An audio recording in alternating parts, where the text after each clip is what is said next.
Welcome everybody. In this tutorial series, I'm going to show you how to code in JavaScript. It's going to be a small 1-hour tutorial series, but in this hour, you will learn a lot about JavaScript. This course is obviously best for people who have never coded before, and if you have coded before in some other language, you'll find that JavaScript is actually quite awesome, and it's really fun to program with. I like JavaScript.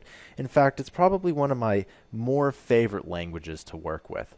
All right, so the one thing you will need for this tutorial series is Google Chrome. Now, you're probably either running Internet Explorer, Firefox, or maybe even Safari. I would just go download Google Chrome right now.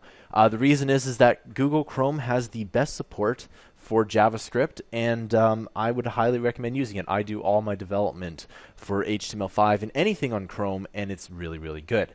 The second thing you'll need is this free website called JSBin, and you can see that it's up right now, and you can see that there's this HTML code here, which you may or may not be familiar with, but don't worry, I'll be going over this. But it also has CSS, JavaScript, and a console, and I'm just going to click those here, and they'll also see something like this that's run with JS.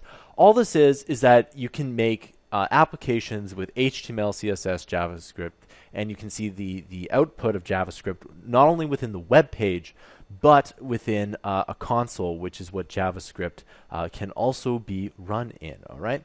So you can download Google Chrome. If you don't download Chrome and something doesn't appear the same in the tutorial series, that's probably the #1 reason why.